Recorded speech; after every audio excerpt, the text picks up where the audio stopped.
hospitals, healing communities. Learn more at team-iha.org.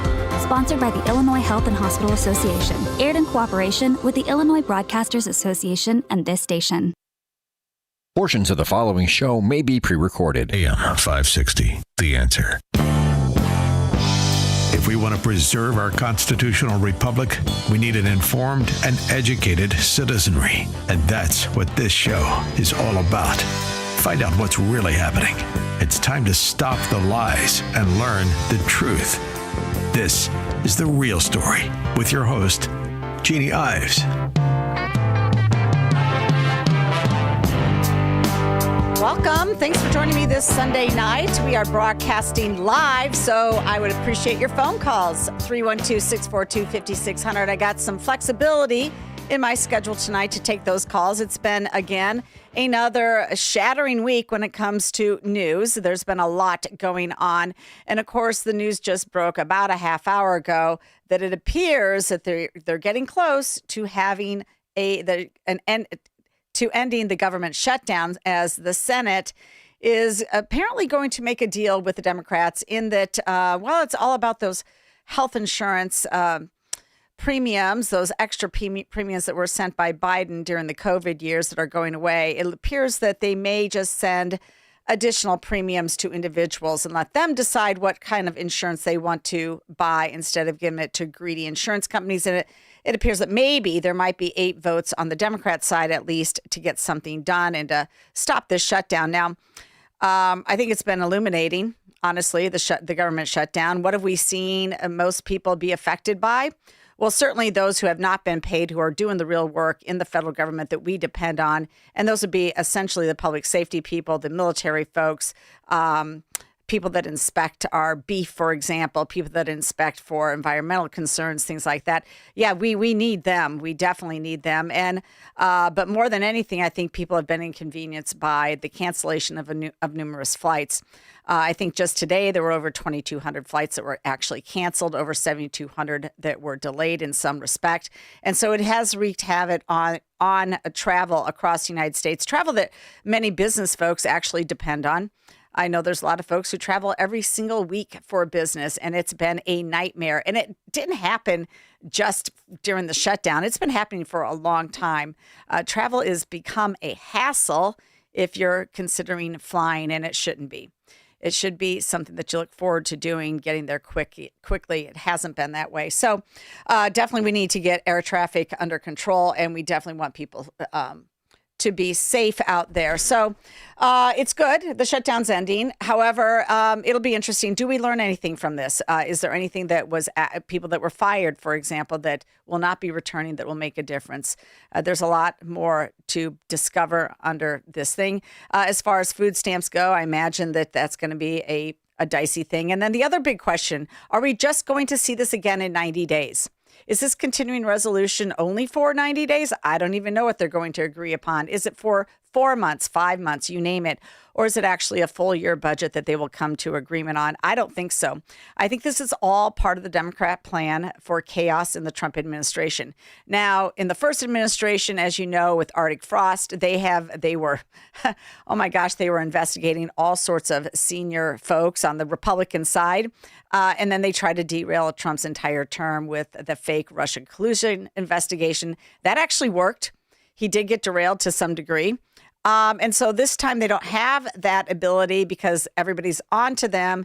Trump has better people in place to make sure that the FBI and is acting in accordance with law. And so it's a little different thing. How do they create chaos? Well, they have figured out how to create chaos, and they're doing it in the streets of Chicago. And so that's what people are looking towards now. And as you know, there was a big, huge uprising this week. There was apparently a shooting, and a group of people threw a paint can and bricks at Border Patrol vehicles in Chicago. And Tom Homan reacted to that today on Fox News' Big Sunday show. And here's Homan on what's happening with ICE being targeted. Joining us now for tonight's big close-up is Border Czar Tom Homan. Tom, thank you so much for joining us. Mike's report there is a little bit disturbing when you hear that there's basically an all-points bulletin out by a street gang, the Latin Kings, on ICE agents.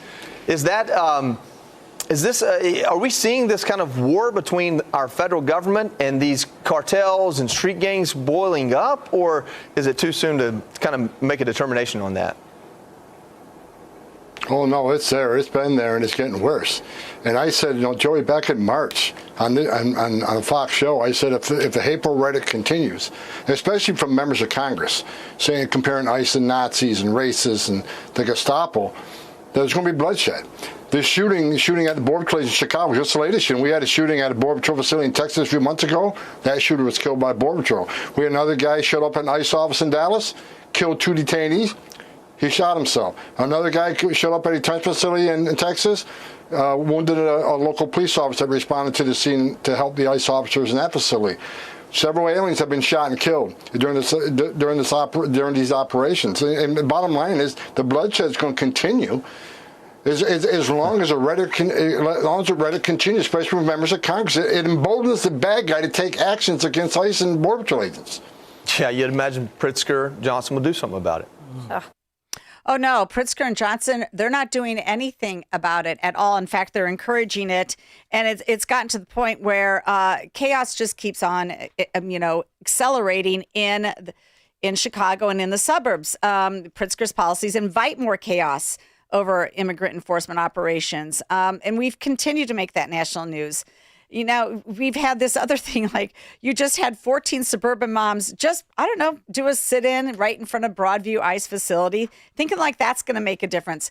It's not going to make a difference at all. They were immediately removed by sheriff's deputies, which is a good thing. But why are they doing this? They're doing this because the left, including Johnson and Pritzker and their activists, are fomenting lies about how ICE operations are operating. Again, the big news, the big story this week was again in Chicago when supposedly they were saying that the Department of Homeland Security actually took somebody out of a daycare who was here legally. It's not true. She was an illegal alien woman. She ignored an ICE traffic stop and she fled into the daycare to evade arrest. That's what truly came out. Fortunately, Homeland Security is getting better at putting out the facts fast concerning ICE arrests. And in this case, DHS made the following statement about this particular incident. First of all, the false claims. The false claim was that DHS law enforcement targeted a school or a daycare center in Chicago. The fact is, ICE targeted an illegal alien, Diana Patricia Santillana Galano, from Colombia, and attempted to pull her vehicle over as it was being driven by another individual. And Galano was in the passenger seat. The driver ignored law enforcement emergency lights and sirens, and both of the illegal aliens fled the vehicle, attempting to barricade themselves inside the daycare center. Another false claim: ICE made an arrest inside the daycare center. Not true. The male passenger barricaded himself inside the daycare center, recklessly endangering the children inside. However, their target, Galano, could not enter through the second set of locked doors. False claim again. ICE arrested the illegal alien in front of children. That's not true. The truth is, ICE did not arrest her in front of the children. Another false claim: ICE is not going after the worst of the worst. The facts are Trump and Noem are restoring the rule of law in the U.S. and directing ICE to target criminal illegal aliens. More than 70% of all ICE arrests are of aliens with pending charges and convictions in the U.S.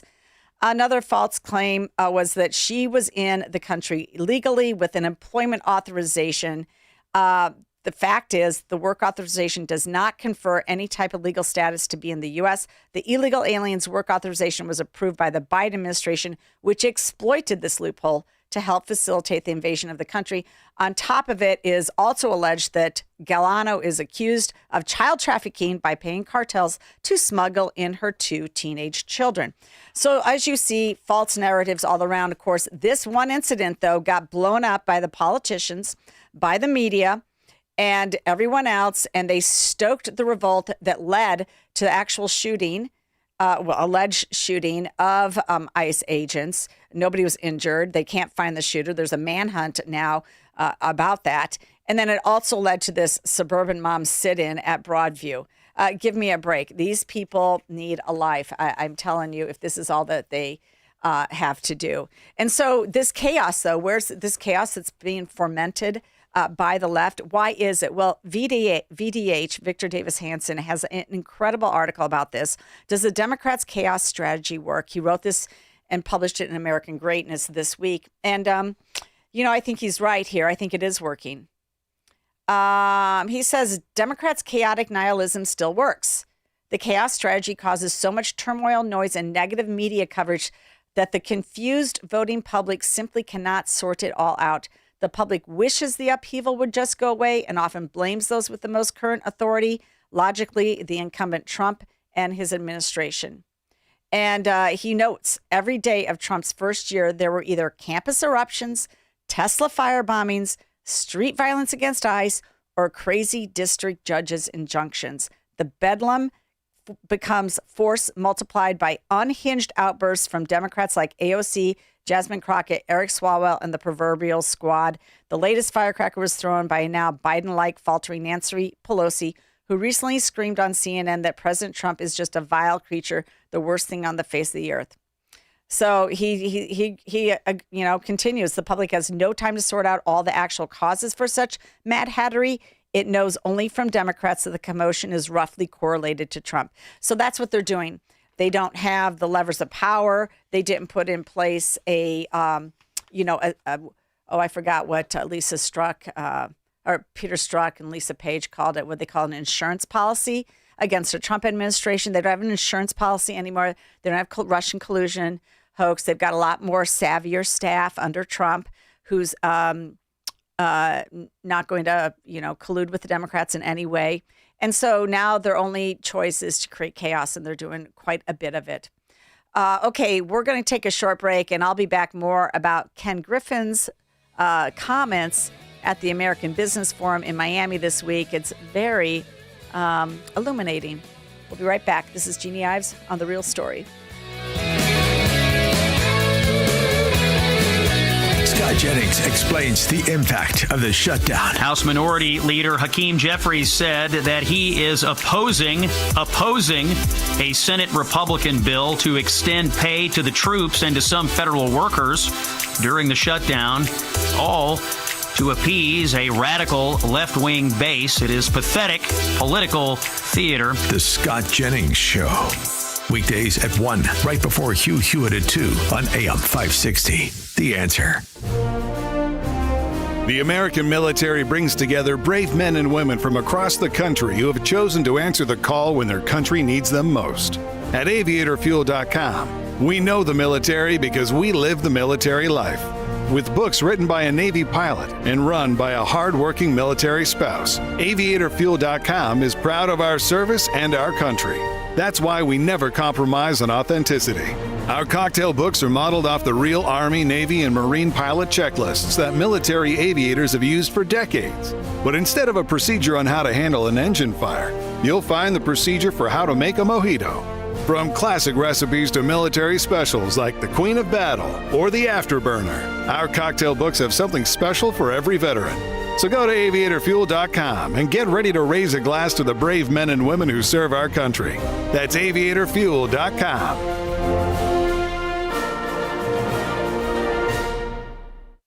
Every time I turn around, my friends at Pure Talk give me one more reason to feel good about switching.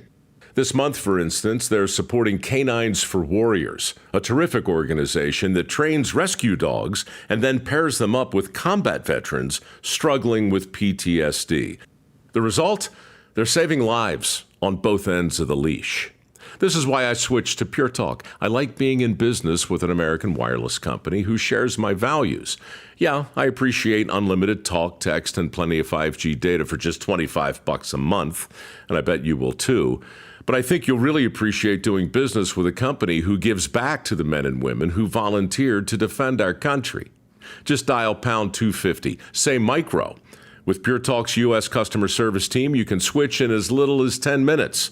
Again, dial pound 250, say micro, to switch to an American wireless company who actually stands for something. Pure Talk. In a shocking new 5-part series from Kevin Sorbo, Prescription to Kill reveals a lethal FDA cover-up. Americans have witnessed a dramatic rise in mass killings at a school, a house of worship, a crowded theater, a packed concert, leaving behind a trail of death and destruction.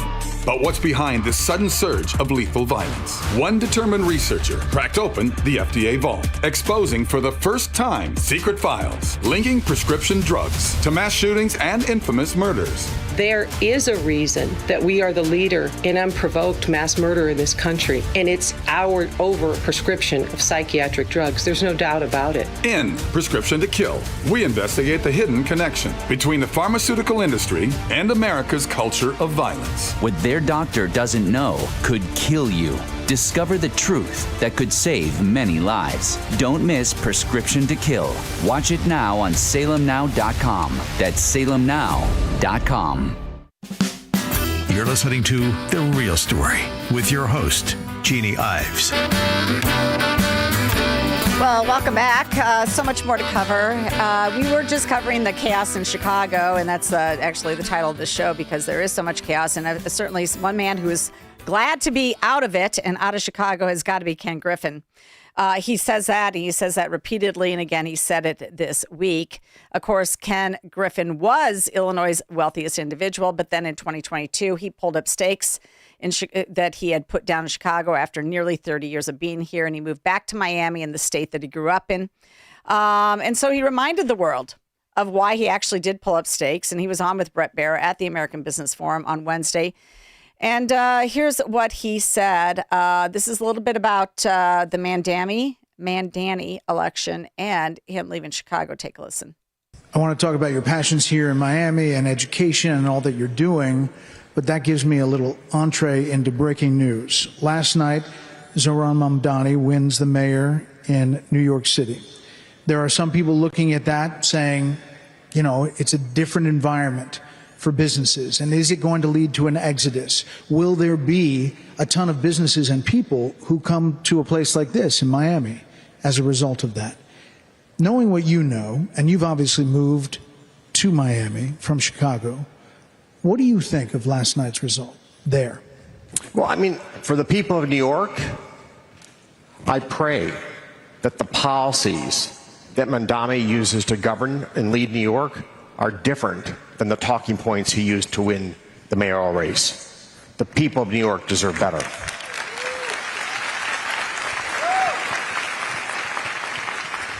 And do you think it maybe leads to an exodus down here?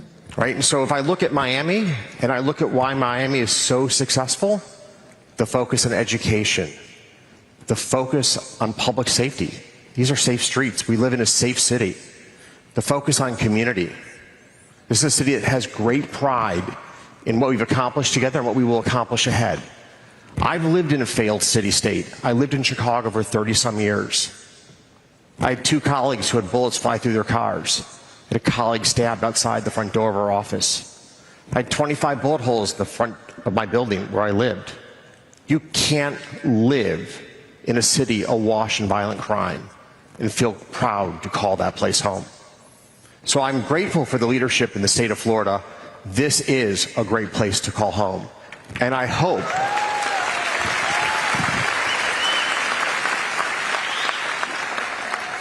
and I really hope that when Mamdani thinks about leadership, he thinks about the right role models. And there's a lot to copy from our great state of Florida and from this great city of Miami. Well, you know, you could say the same thing. We would hope that Brandon Johnson and J.B. Pritzker would pick up on the good role models of Ron DeSantis as well, which is obviously who Ken Griffin was talking about. Apparently also the Miami mayor is a really good governor or a really good mayor, keeping everybody safe there. But there's quite a difference. You know, I was looking at another report. I mean, essentially, Illinois has lost 1.6 million residents since 2000. And in that same amount of time, you've got the state of Florida gaining 5 million expected. 5 million they'll be gaining by the end of next year. So a huge difference in what's happening in each state. Florida is going to surpass Illinois as in doubling its population compared to Illinois. And yet the budgets, I looked at this once before, and the general revenue budget of Florida is right around $85-90 billion, and in the state of Illinois, we're at $55 billion. And oh, by the way, you just got $10 billion more added to that, not in an everyday budget, but $10 billion more in spending is going to increase in the coming years, just for what we discussed last week on the transit bill and the energy bill alone. We're going the opposite direction here. And so we should look to Florida as how to run the state, but of course they never will. On those crime numbers, though, CWB Chicago kind of picked up on Ken Griffin's comments as well. And they said, how different is Miami's crime rate from Chicago? Miami Police Department data shows 24 murders through October 31st of this year. Adjusted for population, Miami's 487,000 versus Chicago's 2.75 million. Chicago would have about 136 murders this year if it enjoyed Miami's per capita homicide rate. Instead, Chicago Police Department data shows there have been 360 murders.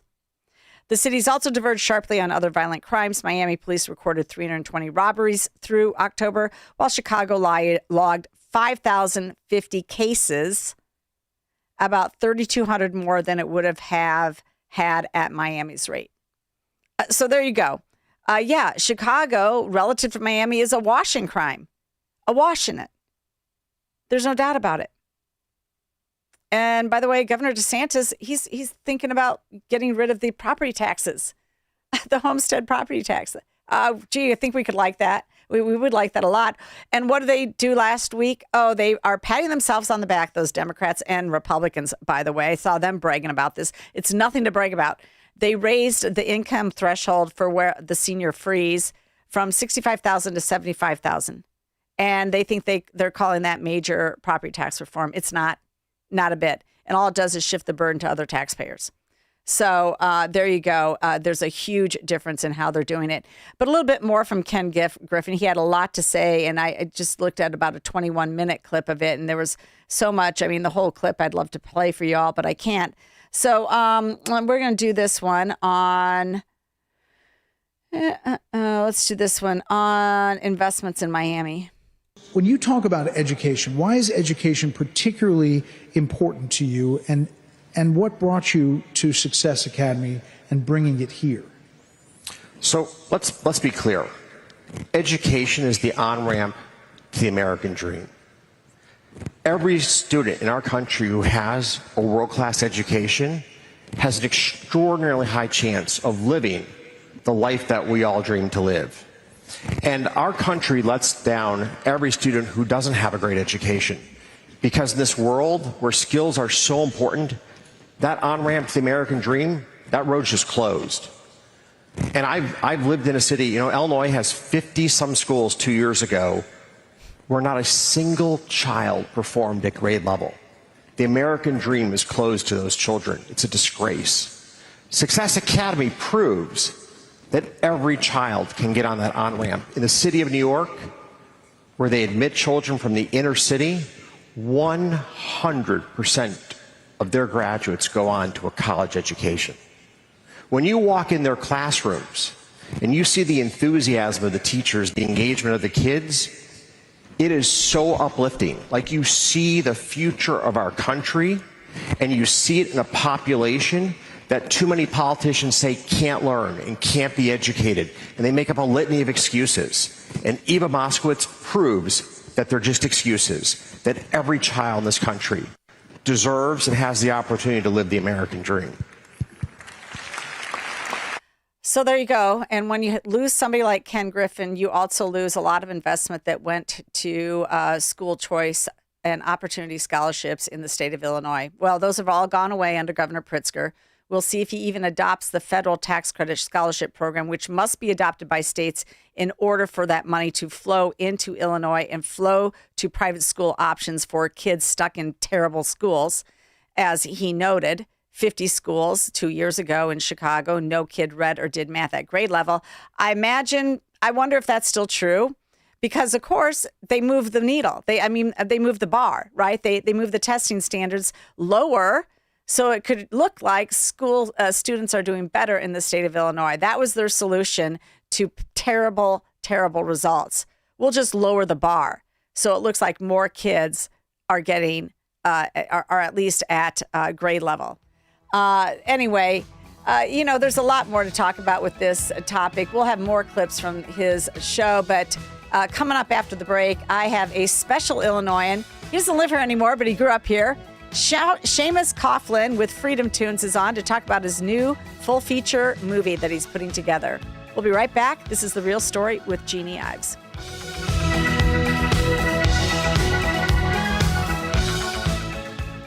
Mike Gallagher sees the double standard working again. They think they can call all of us fascists and Hitlers and Nazis all day long. They can get violent. They can do whatever they want to do. Trump has some fun with an AI video, and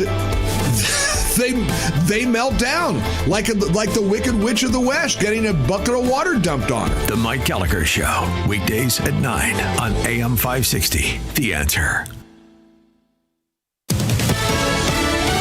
News, I'm Carmen Roberts. The Senate's expected to take a test vote on a bill to end the government shutdown by 10 tonight Eastern time. And then the question is just how fast they can get it through the Senate. Does that come later tonight? Does it come in the overnight? Is this more of a Monday or Tuesday project? Fox's Chad Program on Capitol Hill says the bill is not the straight spending bill Republicans have been pushing since September.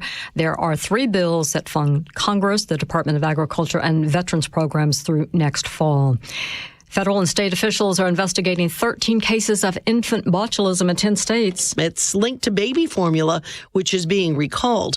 By Heart Incorporated has agreed to begin recalling 2 lots of the company's whole nutrition infant formula.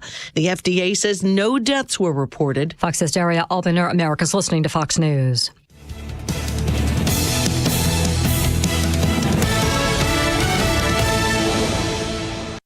Your local State Farm agent, Anthony DeGrotto, combines good neighbor service with surprisingly great rates. You can combine your home, auto, and life insurance to not only save you money, but give you the peace of mind you've been looking for.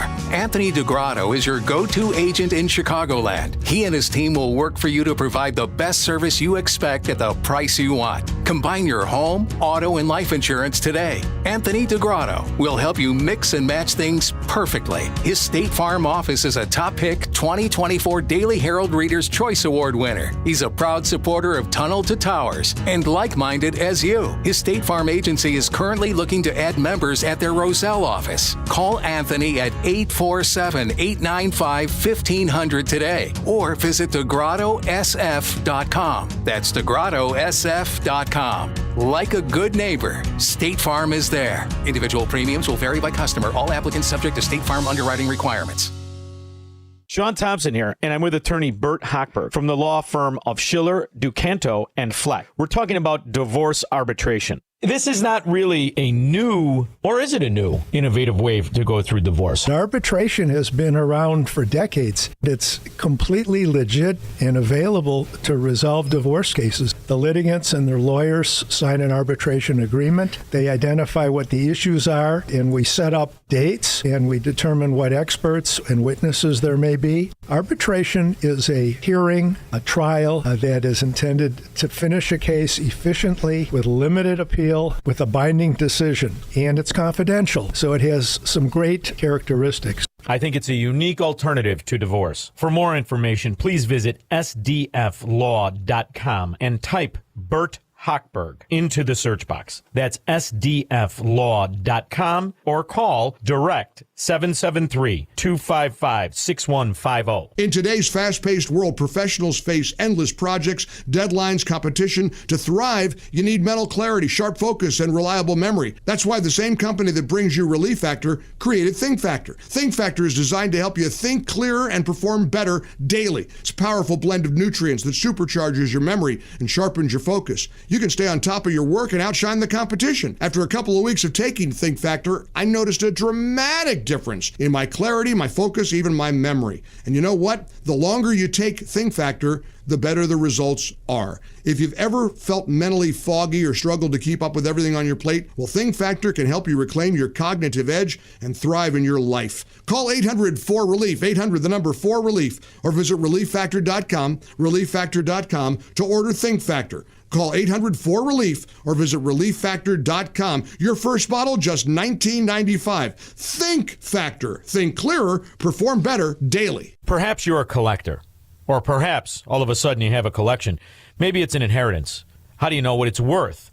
This is Sean Thompson for Donnelly Auction. The market for antiques and collectibles is changing all the time. What is your collection worth right now? Well, I've got an easy way to find out. It's simple. You contact Donnelly Auctions with their worldwide audience of live and in-person auctions. They have a good idea of how to tell you exactly what it's worth at exactly right now.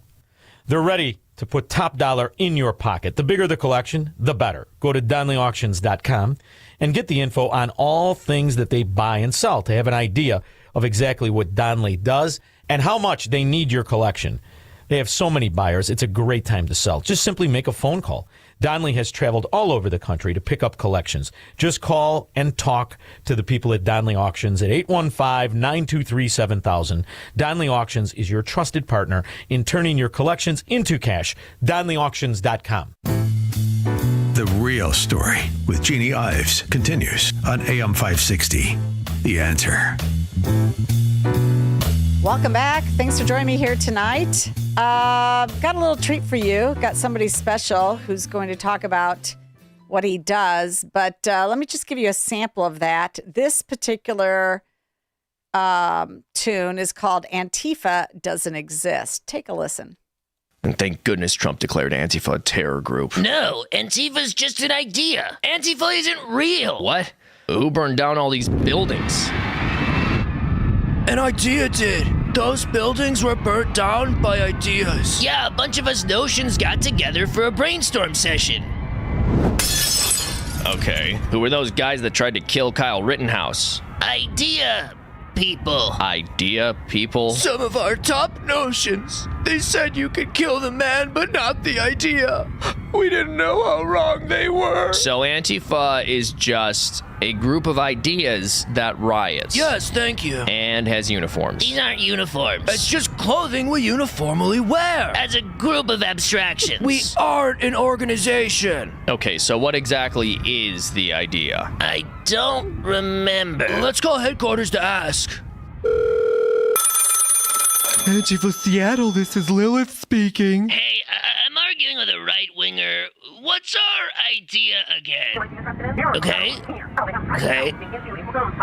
I'll tell him. Okay, our top idea person said you asked too many questions about our theories, so now we're gonna get a whole group of concepts over here and turn you into a memory. In theory? Like, in an argument? No, arguing is violence. We're just gonna kill you. Don't I have a right to know what the idea is that's killing me? Oh, right. It's anti-fascism. Isn't fascism just an idea? What? Fascism. It's an idea, right? How can you oppose it when it's an idea? No! Fascism isn't an idea. It's killed innocent people and has backers and organizers and funders. Like Antifa. Exactly! Yeah, exactly. So you admit Antifa's real? No. He's using the dark magic against us. Your rhetoric is violent! It's just ideas. I thought you were a patriot! I thought you were an American! America was Antifa when it fought Germany! But Antifa doesn't exist. No! Okay, here to talk about that and so much more is the creator and producer of FreedomToons, Seamus Coughlin. Welcome to the program.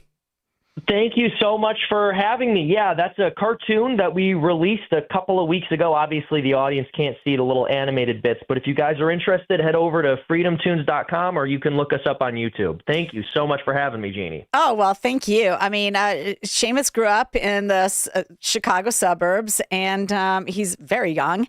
And I mean, you've just been amazing. You are a comedy writer, animator, impressionist, political pundit, and you're known for mainly for your creation and your producing of FreedomToons, and for you also you're a recurring host on the Timcast podcast, which is awesome.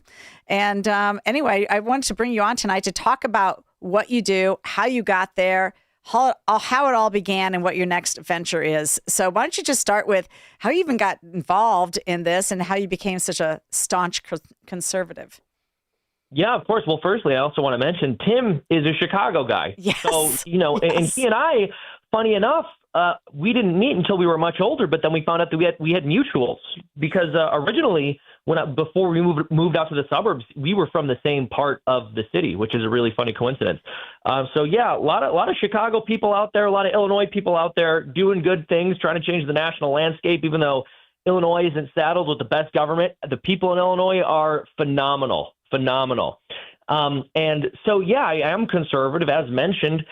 People in Illinois are great, even though the government isn't always. And there's more of us in the area than people might think. You know, when I tell people where I'm from, they assume blue state probably has certain political perspectives. No, certainly not the case. Raised in a Catholic household. I did go to public school. And, you know, at the end of the day, even though my teachers were not necessarily conservative, or certainly not as conservative as my family was, I knew my values well enough to argue against a lot of what they were saying. And I think I came out the other side maybe less scathed than other students were, just because I was brought up with such a solid foundation. And my parents did instill our values into myself and my siblings very well. And so basically the short of it is I recognized that there was an immense raw technological power that existed in media, in television, in film, and in streaming. And I knew, as I know now, of course, that storytelling is one of the dominant ways that people develop their values and learn about the world. And I recognize that the entire infrastructure for telling stories that exist in our society today, with the internet, with television, with media in general, is totally controlled by people who hate our way of life. And so I knew that I needed to try to produce media that fought back against the left in the culture war, because we can't win the culture war unless we are making culture. So over the last 11 years, myself and my team have produced over 700 animated videos, and on the on the FreedomToons channel on YouTube, we have over 1 million subscribers, over 290 million views, and that's all with $0 spent on marketing, because people are hungry for this stuff. So it's kind of like a PragerU done cartoon style. Well, yeah, they're more comedy sketches. I think PragerU will have a pundit come in and talk about things, but like, we're making comedy. We're making these funny little shorts. We're like, they're very good. Imagine if Saturday Night Live was funny. That's what we do. You certainly do. But you started very early doing this type of work. How did you learn your animation skills? I don't think that's the easiest thing to do, even though you have technical, equipment to help you through it. Yeah, sure. So I started teaching myself to animate when I was about 12 years old. And I began freelancing probably around the time I was 14. I graduated high school at 18, decided to start a small business in animation production. And I was 19 when we started posting stuff on FreedomToons. And so at this point, I've just come to the conclusion that it's time for myself and my team to take the next step and make a full-length animated show. And so we've launched that. It's called Twisted Plots. If people want to support it, they can go to twistedplots.com. We already have the full 25-minute long pilot, completely finished, completely animated, so they can go over there and watch that. And they can also check us out on FreedomToons, as I mentioned, but Twisted Plots is the next new venture. We're going to be able to spread a good conservative message, not through ham-fisted preaching or moralizing, but just good, funny stories that reach people who don't necessarily agree with us to begin with. Well, it was also reading how you're able to do it for a lot less than even one episode of, let's say, Family Guy costs. Oh, yeah, a lot less than an episode of it. So what people don't realize is animation is tremendously expensive, and part of why you don't have a lot of good conservative, right-wing, or Christian animated satire that exists in the marketplace is because it costs millions of dollars. And so you need these gigantic corporations to produce it, which means that you have these Hollywood executives essentially determining what kind of animation does or doesn't get made. Over the past 11 years doing what we've done, I've been able to create an extremely efficient pipeline. And I also have an extremely dedicated team of really awesome cartoonists and animators, ranging from all different walks of life. Some people who didn't have a job in animation before they worked for us, some people who had worked for Disney and worked on Disney projects. And they're all working really hard to produce the content that we produce. And with clever budgeting and clever pipelining, we're actually able to produce the entire season that we're trying to get funded right now for the inflation-adjusted cost of one South Park episode from 1997. So, wow. You can maybe see some modern South Park stuff and say some of the animation looks decent, but season one South Park, it was intentionally crude. It looked bad on purpose.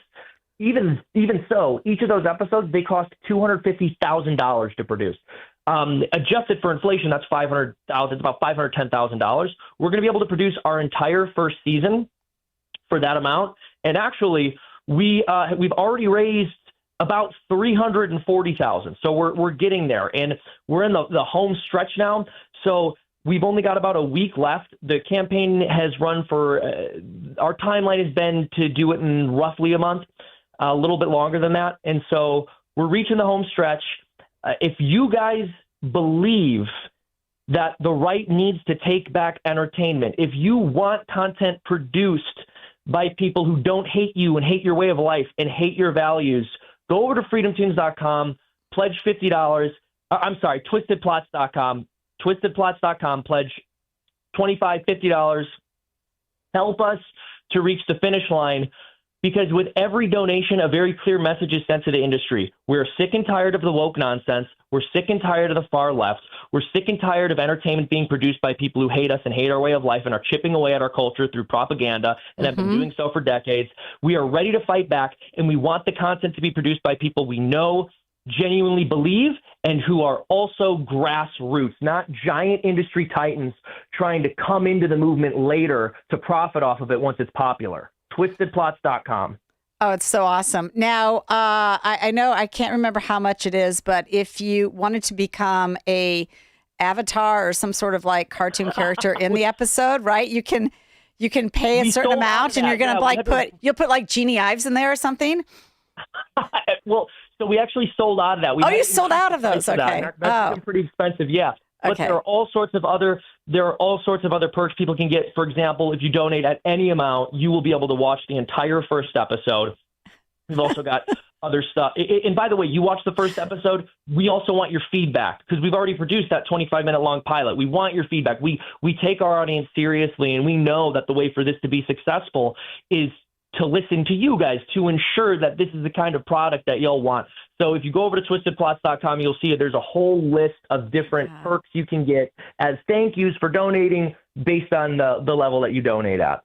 I love this idea. It's so great to support conservative media and conservative entertainment, and that's you guys. You know what? Let's just go a little bit personal here, though. What's it like working with Tim Pool and the crew? And I mean, how'd you guys meet, and how'd you guys get started doing that?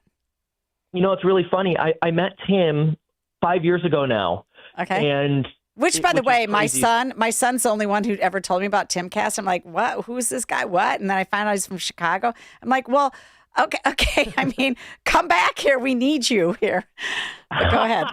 I don't think Chicago is ever getting Tim back. Of course not. He ran for the hills, and I understand it. But you know, he's a really good guy. He's a journalist, and he's built a massive media empire at this point. He has millions of subscribers, and he has me on. I've kind of come on there as the resident Catholic for a while. And at first we were working together on a project that involved cartoons. And then I think probably about a month or two into knowing him, he asked me to start doing the podcast with him. And so I became a recurring co-host, and I go on there. I talk about the issues from my perspective. As a satirist, as a cartoonist, and of course also as a Catholic, as a Christian. And he's always been very open to it, even though he and I don't agree on everything.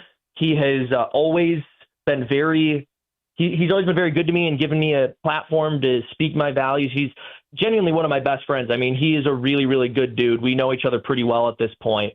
And the whole team out there is just phenomenal. What they've built is really, really something amazing. It is. It's commendable. Well, Seamus, it says you also do some work with EWTN, Catholic Vote, the Augustine Institute. You're a very learned guy. You're on the same, at the same level of really one of these young folks who has taken their studies seriously about serious issues, as Charlie Kirk did. Did you know Charlie May very he rest well? in peace.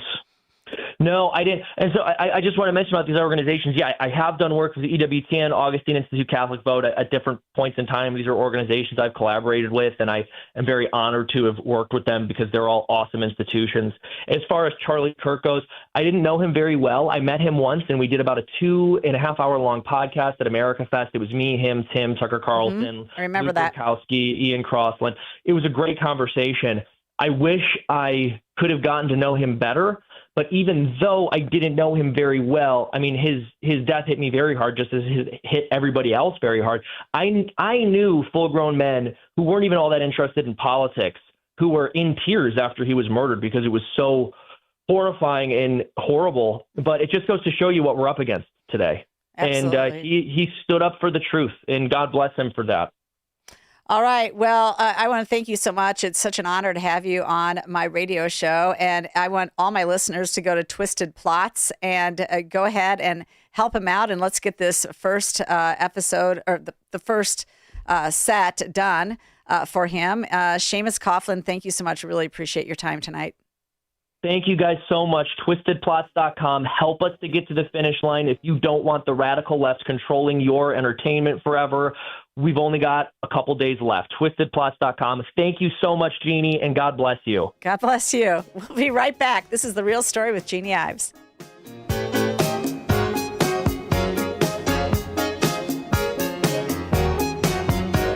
Hi, I'm Ken Mariotti, owner of Woodland Windows and Doors, a third-generation family-owned business since 1969.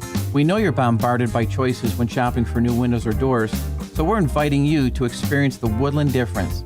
For decades, we have been transforming living spaces with Marvin Windows, a fifth-generation family business. Marvin replacement windows have been known to increase the warmth of your cold rooms by 10 degrees. Think about that, 10 degrees warmer. When you welcome Woodland into your home, you will get a product expert to transform your living spaces, full-time, dedicated professional installers that you can trust in your home, along with the best products like Marvin.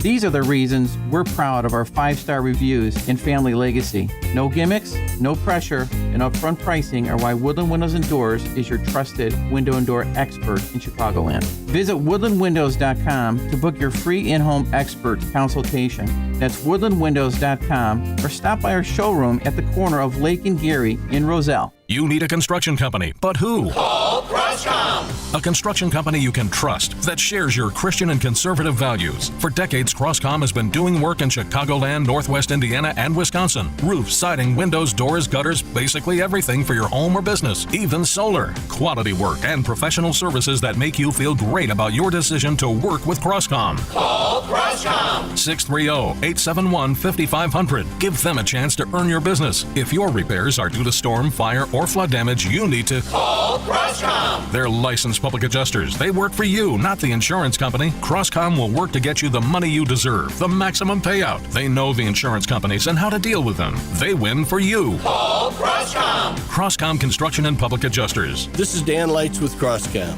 You can trust us with your home or business for high-quality work and fair prices. It's the only way we do business. 630-871-5500. CrosscomPublicAdjusters.com. When it comes to industrial coating and finishing, cutting corners isn't an option. That's why leading manufacturers across the Midwest trust D&D Industrial Coatings in Racine, Wisconsin. From powder coating and liquid painting to blasting and custom finishing, D&D Industrial delivers top-tier protection and performance, fast, precise, and built to last. With over 40 years of experience, ISO-certified processes, and state-of-the-art lines, D&D handles everything from OEMs and petrochemical to agriculture, marine, construction, medical, and government specs. Family-owned, nationally trusted. Whether it's a short run or high volume, your parts are in expert hands, finished on time and finished right. Visit them today, ddindustrial.net. Again, that's ddindustrial.net. Or call them at 262-637-0686 to get your custom quote today. Again, that's 262-637-0686. D&D Industrial Coatings. Engineered to protect. Finished to impress. Hut, hut! Listen up and listen up good. If you're tired of run-of-the-mill gifts, then get on over to aviatorfuel.com. You'll find unique military-style cocktail books and barware to go with it. At aviatorfuel.com, we've got the perfect gift for any soldier, sailor, Marine, or just red-blooded American.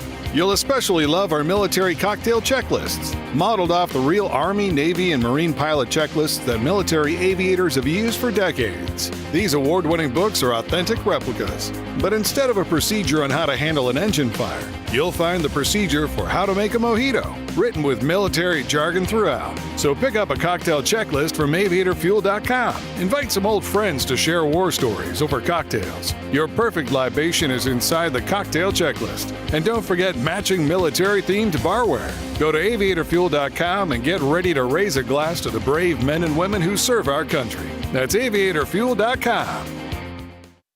In the new movie Call Sign Courage, Space Force Commander Matt Lohmeyer stands up against woke Marxist ideologies threatening our military. Inclusion and equality are what's important to us. Share your pronouns in your email. Initiate difficult conversations about racial and gender barriers. Lethality matters, merit-based selection and promotions matter, and your ideology doesn't matter one bit. He told a story from inside out that nobody really had ever heard. You strip merit out of the picture, and people don't know whether they earned the badge. I think everyone gets an award.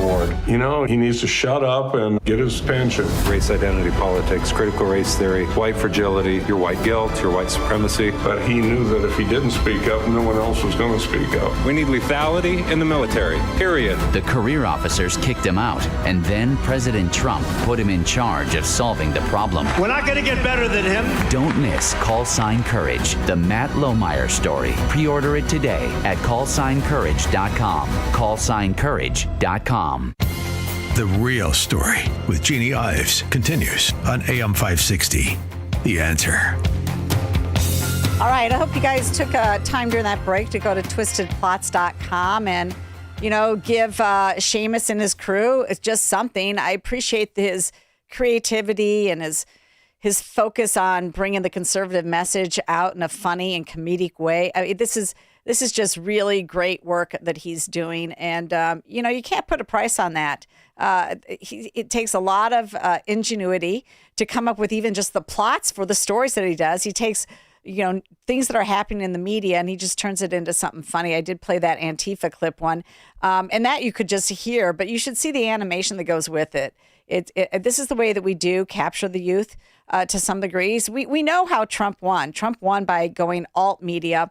This is alt culture. This is stuff that you're not going to find in, in Hollywood anywhere. You're not going to see it glorified at the Oscars or anything. But this is really, really great, important work that he's doing. So go to twistedplots.com and give him a few bucks. Let's finish this project for him. He's such a good person too. Just great guy. What a great man. Good job to his parents. Way to go. We'll take a call here. We've got Robert in Bloomingdale on the line. Jeanne, how are you doing this evening? Hi, Jeanne. Very good. Good. How was Freedom Summit? Yeah, Freedom Summit was great. We had the best breakout session. It was a packed house for our Doge, Illinois breakout session where we told people what was going on. Good. The reason I was calling tonight, you got three candidates running for Republican governor. You got Bailey, Dabrowski, and there's another candidate. Of the three candidates, I'm going with Bailey, but because he's got name recognition. Which one do you actually think has a real chance of defeating Governor Fred Flintstone? We got to get rid of Flintstone. Well, Robert, it's not Darren Bailey because he had $50 million to do it last time around and he didn't do it. He couldn't close the deal with the people in the suburbs who want somebody who's more reasonable sounding, more professional on the face and speaks in reasonable tones. And it wasn't Darren Bailey, unfortunately. I mean, people spent a lot of money. I endorsed him too, but that's not who's going to win. And he's actually become a little bit more stale. I've heard him on the campaign trail. Now, I know that he's actually off the campaign trail now. He doesn't sound like he's going to come back on until January because he's banking on that name ID. In fact, his lieutenant governor said as much. Unfortunately, said it, which I thought was extremely tacky, but actually said that his name ID is higher because of the tragedy. How gratuitous to try and level that up. But no, Darren Bailey had his shot. He couldn't make it. I'm 100% with Ted Dabrowski, and he will be up next after this break. We'll see you right after this break with Ted Dabrowski. voice for the new right, charting a new path forward for American conservatism. It's the Josh Hammer Show. What is the alternative to engaging with your political opponents, to hearing out their criticism in as happy warrior-like fashion as you can have it? The day that we replace that with, God forbid, with violence, that's how republics die. There is nothing good down that road. The Josh Hammer Show on the Salem Podcast Network. Subscribe today on Apple, Spotify, YouTube, or at SalemPodcastNetwork.com. Rashaw talks about building income in retirement. You know, you can actually structure it in a way that have that $4,000 a month coming in the door every single month. So you don't have to look at the stock ticker and say, oh, the stock market's up today, stock market's down. You still got that $4,000 a month, and having that opportunity to take the vacations and do all the fun things in retirement that you always dreamed to do. Unleash your wealth, Saturday at 7 a.m. and 2 p.m. on AM 560, The Answer. News, opinion, insight. This is AM 560, The Answer. WIND, Chicago. Streaming at 560theanswer.com on the AM 560 mobile app, or tell your smart speaker to play The Answer Chicago. The Senate closes in on a vote to end the government shutdown. I'm Carmen Roberts, Fox News. A Republican proposal to send money directly to consumers' health accounts rather than to the insurance companies shows signs of breaking the stalemate on ending the shutdown. Fox's Chad Pergram says the Senate is expected to vote tonight before 10 p.m. Eastern. Now, it is a test vote, as we say, but it's more than just that. That will tell us, if they are successful, if the government shutdown is going to end and the government is going to reopen. This is going to be about the math. It's whether or not all Republicans, and combined with a group of Democrats, can get to 60 votes and break a filibuster. If they get to that 60-vote threshold, that vote, that test vote, is almost more important than final passage, which could come later in the evening tonight, maybe in the overnight, maybe Monday or Tuesday. Senate Majority Leader John Thune says the new GOP bill combines a short-term funding measure to fund the government through next January, along with a package of 3 full appropriation bills dealing with Congress, the Agriculture Department, and veterans programs. This as airlines comply with the FAA regulations on flight restrictions to deal with the air traffic controller call-outs.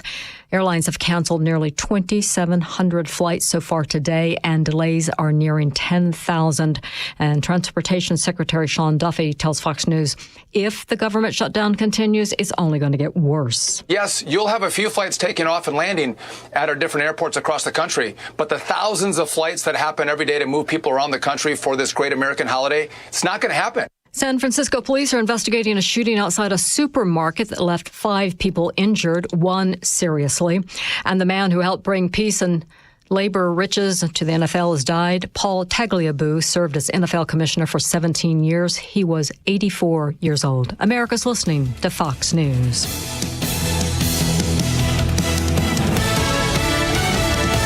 Now, your official weather forecast. Tonight, expect lake-effect snow and intense squalls leading to 1 to 3 inches of accumulation. It'll be windy and cold, creating dangerous travel conditions with a chance of a rumble of thunder. Heavier snow is expected for the southern suburbs. The low will be 25 degrees. I'm meteorologist Jason Caterina on AM 560, The Answer. Get the latest weather, traffic, and news updates online at 560theanswer.com. The American military brings together brave men and women from across the country who have chosen to answer the call when their country needs them most. At aviatorfuel.com, we know the military because we live the military life. With books written by a Navy pilot and run by a hardworking military spouse, aviatorfuel.com is proud of our service and our country.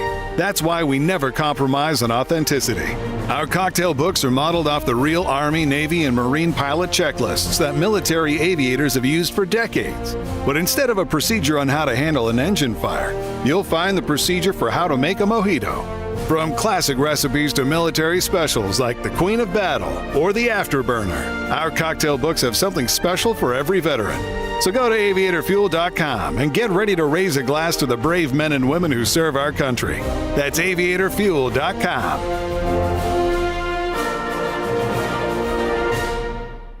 Our veterans are our heroes. They answered the call to defend our freedom, putting their lives on the line for our nation. But today, thousands of those brave men and women are facing something no hero should ever face: food insecurity.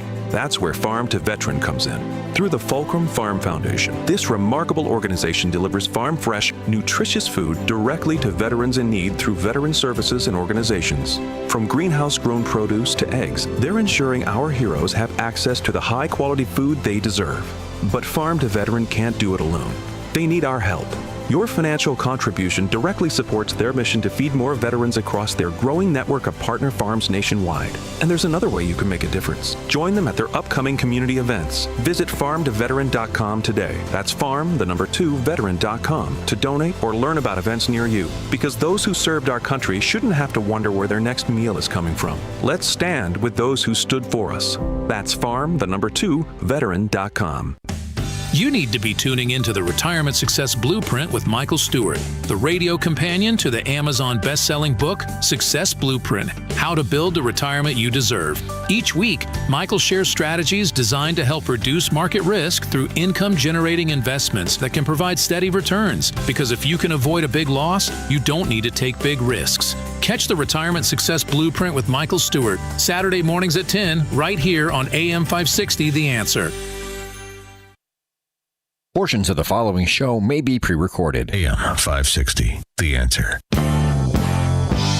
If we want to preserve our constitutional republic, we need an informed and educated citizenry. And that's what this show is all about. Find out what's really happening. It's time to stop the lies and learn the truth. This is The Real Story with your host, Jeanne Ives. Thanks for joining me tonight. Appreciate it. We've had already a really good conversation with quite a few people, and this next one's going to be very informative, I think, too, for listeners.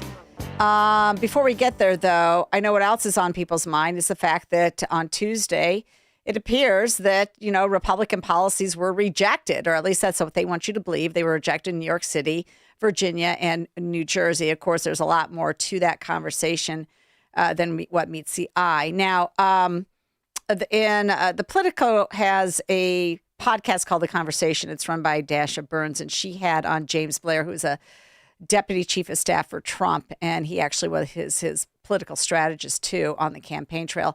And so they dissected it for a good half hour on that podcast.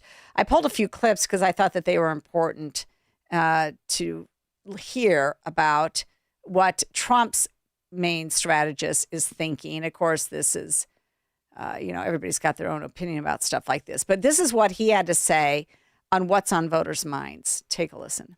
One close ally of the White House told me last night, quote, people aren't feeling the promises kept. You won on lowering costs, putting more money back into people's pockets, and people don't feel that right now. Let's talk about the economy and what's actually happening and how we look ahead. But let's first talk about the races. Again, let's go back to the exit polls. Fox News exit polls ask in both states, what is one issue that was most determinative in making your vote, right? And for like 42% of people, 48% of people in Virginia, it was the economy. And guess what? Spanberger won those voters like 61-39. Okay. And in New Jersey, it was about 32% the economy, and there was a segment on taxes. Jack won the taxes vote, but the number one issue on the economy also got beat almost 60-40. So what's going on there, you think? Well, for one, it's what you campaign on. So 75% of Mickey Sherrill's ads were positive, overwhelmingly talking about cost of living and heavily talking about lowering power costs. Jack didn't really talk about that. He talked about taxes and he won the tax vote, but he didn't address those key issues of affordability very effectively. He was mostly talking generically about Change New Jersey. And I'm not denigrating Jack, but it was not in line necessarily with what voters were saying. Two, in Virginia, over half of Winsome Sears ads talked about transgender issues. And it's not even the top 5 issues, according to voters. Now, people say, well, what about you on the Trump campaign? You ran a famous trans ad. That was an economic ad that had a trans component. It specifically said that Democrats are giving transgender prisoners money. They're paying for this while you're getting hurt. It was really an economic ad. It was about what are we doing for you ad with a transgender bent that pushed them to the left. These are nuanced but significant differences. Why did Zohran Mamdani do so well last night? He relentlessly focused on affordability. People can talk about communists, they can say all these things, but the fact is he was talking about the cost of living. Well, there you have it. So what does this say about our candidates in 2026? What should they be talking about? Well, here to discuss that is Ted Dabrowski. He is a good friend of mine. I've endorsed him already, and he has been in Southern Illinois talking to voters, and he's running for governor in 2026. Ted, thanks so much for coming on The Real Story. Hey, Jeannie. Thanks for having me on. So what about that? What did you hear downstate that is on the top of the minds of the voters when it comes to state policies? Oh, it is hands down affordability. And of course, everybody's using that word now. And I think we have to be careful with that word because it has different meanings. But, down there in Southern Illinois, and of course, it's the same story I'm hearing everywhere across the state. It is property taxes, number one by far. And, people feel like they're being squeezed out of their homes and farms too, by the way, down there. And what was surprising to me is that, you hear the big tax bills up here in the suburbs of Chicago. But when I was down there, you're talking about people having homes and, their tax bills were like $12,000, $14,000. It sounded like it was up here, but we know how much cheaper things are down there in terms of overall values. So to have such high tax bills, it's really frustrating people. And there's no doubt in my mind that that's what they're looking for when they're looking for change this time around. They want to see lower tax bills. Okay. And you also, probably ran to people that were upset about their electrical bills. And at the same time, you got to visit a coal facility and you actually went down to the mine. So tell us, tell us what you learned about that coal tour. Because I know I learned a ton when I went on one myself just about 4 years ago. Well, yeah, I'd say just to touch on energy. Clearly, that's now the hot button too. When you first talked about how expensive these taxes are, but then immediately they went to, oh my gosh, and these energy bills they popped up so much, and there's just a big concern about. Again, it's like another tax, and they know what it's related to. It's related to the extreme green energy bills that are being passed in Illinois and pushed by Governor Pritzker. So they know it as another tax, and they want to see that tackled too. And so, so that visit to the coal mine kind of told me a lot about what's going on there, because here you have this amazing amount of resources. Massive resources here in Illinois. Among the biggest, carbon resources in the country. And it's right there, reachable, accessible. And yet we've seen these green energy bills really, whack at coal production and any other kind of carbon production, and move towards these intermittent sources that we know we're not ready for, with solar and wind, and it's really hurting the economies down there. We've seen coal plants close all over the state, and there's not many left. And the biggest news that I got out of this one, Nighthawk near Pinckneyville, was that 90% of the coal that's being pulled out of that mine is being sent to other states, some of it being exported as well. And then we turn around and we import energy from other states. So it's ludicrous, right? We should be using as much of that energy as we can right here to lower energy bills. And instead of doing that, we're exporting it and then raising our bills super high to pay for, those moments when we can't access energy.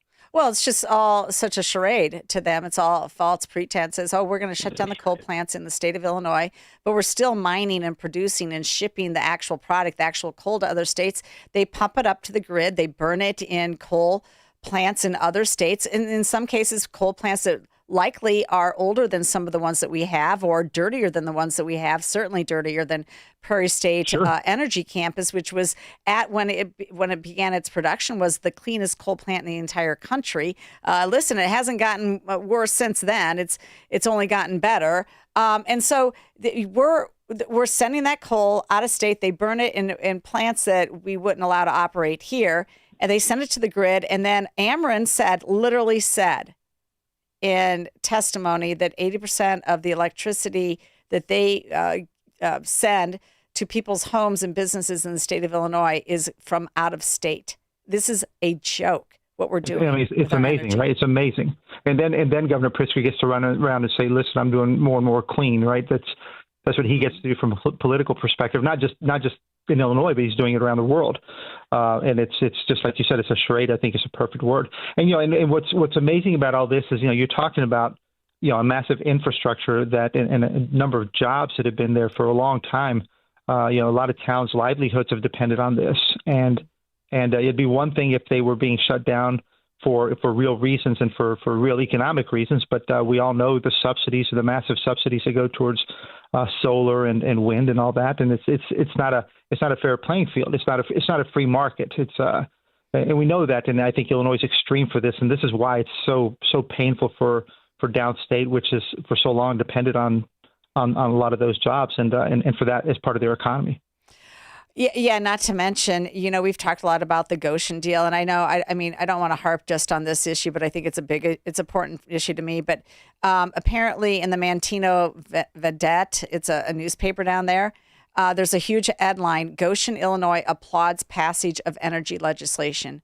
Well, now they're getting multi-subsidies because they're already getting a massive subsidy from the state. They're getting a property tax freeze from the locals. They've gotten millions of dollars more in road improvements.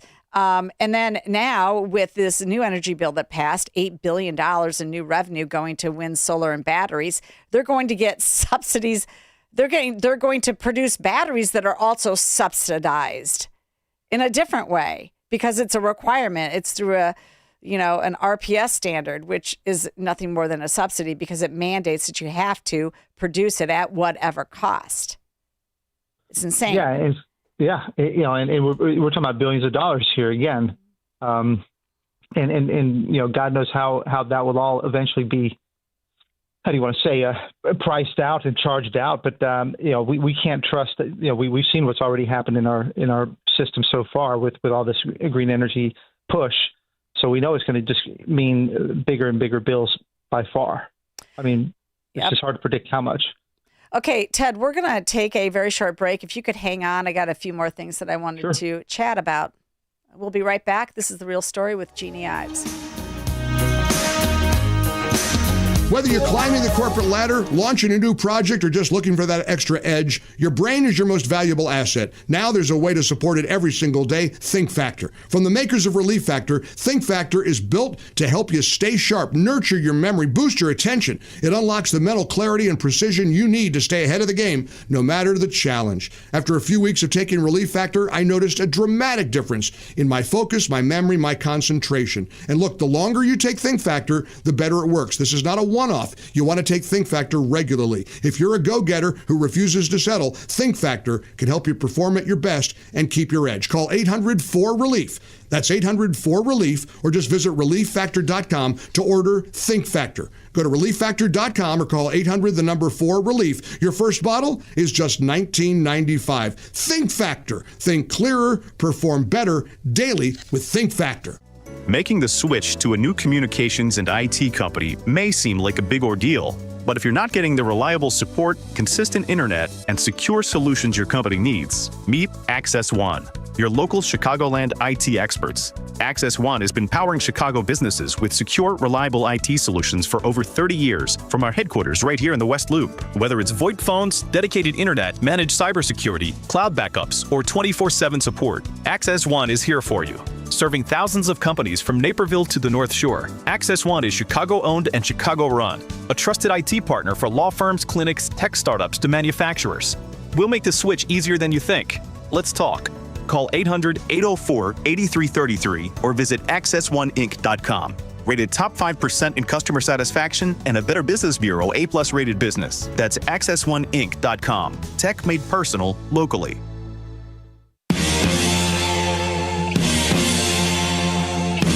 We now return to The Real Story. Here's your host, Jeanne Ives. All right, thanks a lot for joining me tonight. We still have Ted Dabrowski on the line. Of course, he's running for governor in 2026 against J.B. Pritzker. I have 100% behind Ted Dabrowski and his running mate, Carrie Mendoza. And Ted's been on a Southern Illinois tour, meeting with a lot of folks, voters and interested people. And, sometimes when you're busy on the campaign trail, you don't catch all the news. I don't know if he caught the Ken Griffin, conversation at the American Business Forum in Miami, but it was very informative. And Ted, I played earlier the clip of Ken Griffin talking about how glad he is to be in in a state that cares about success in education. And in fact, he used your data, of course, the fact that 50 schools in Chicago, no kid reads or does math at grade level. And all that data, folks, but just so you know, you may not know Ted Dabrowski, you know his data.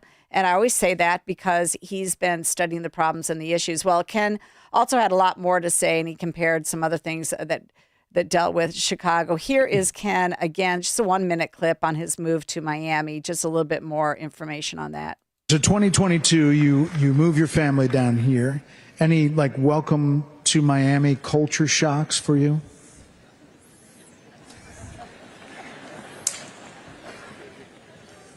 Do you know how great it is to go to dinner and people talk about their children and they talk about their future and they do so with excitement and enthusiasm?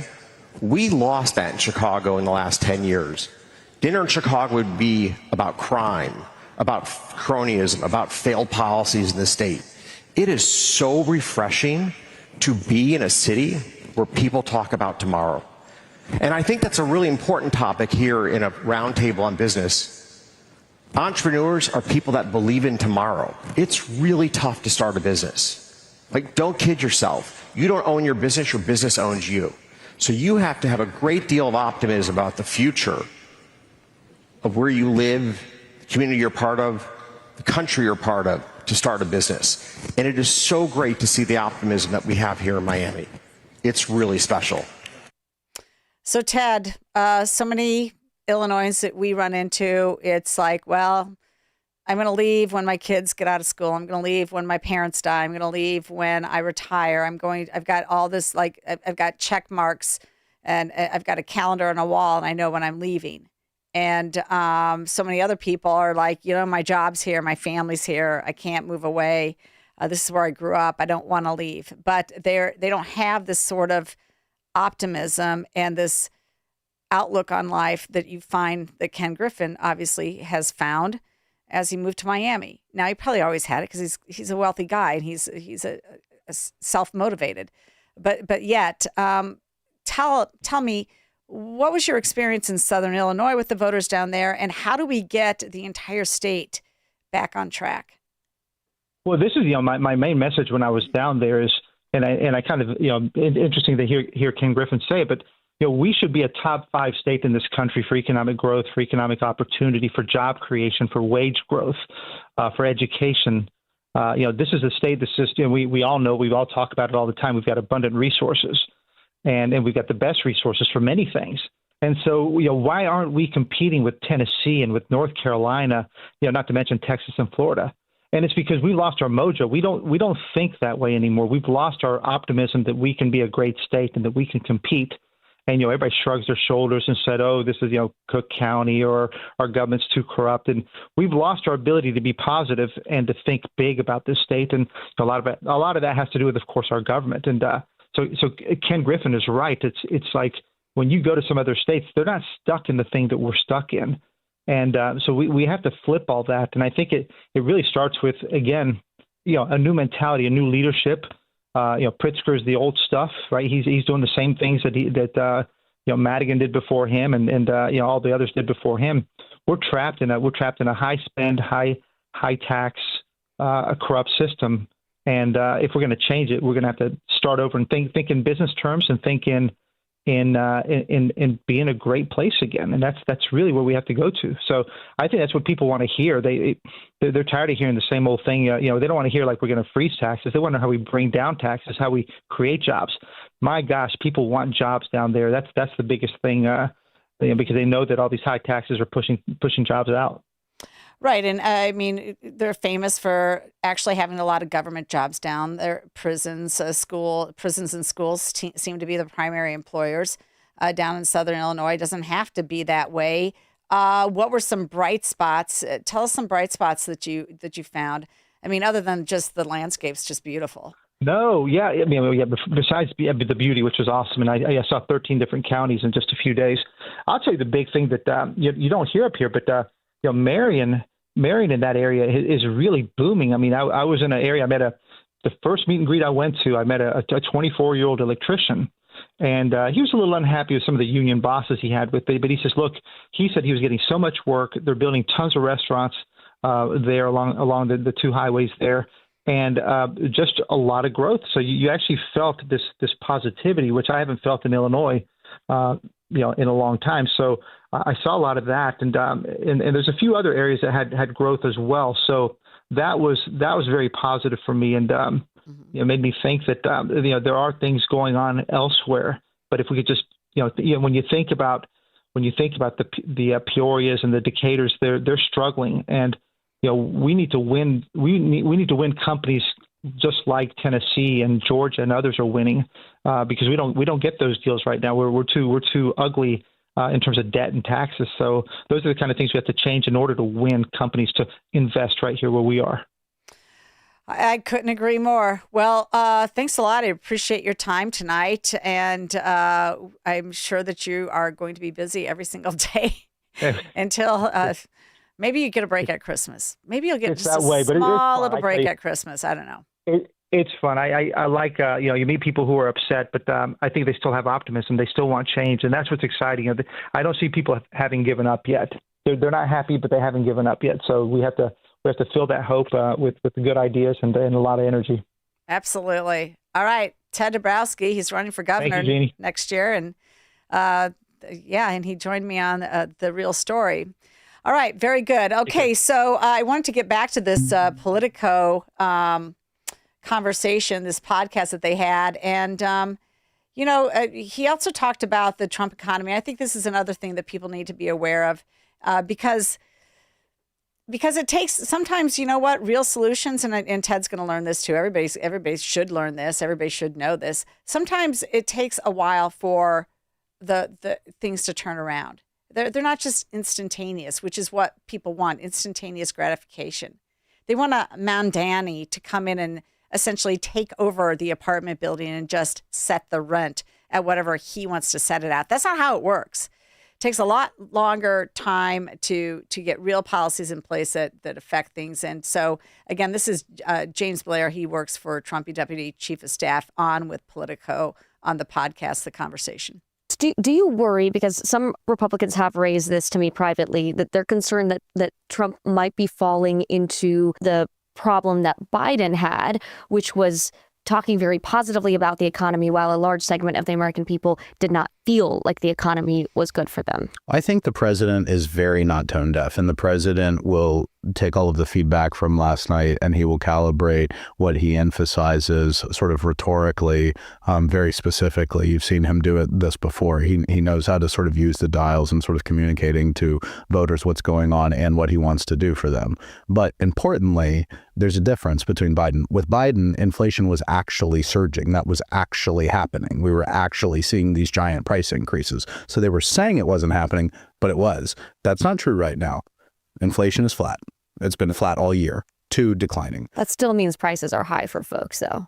It's not that prices aren't high, it's that they're not rising. Mm-hmm. This is a substantial difference. And prices have come down on a lot of things. And we think a year from now, they're going to continue to come down. Gasoline was up over $4 a gallon. The national average just dipped under $3. We think that will continue to come down. My dad just texted me the other day. He said, please tell the president, thank you. I just paid $2.69 a gallon for gas. It's been a long time since I did that.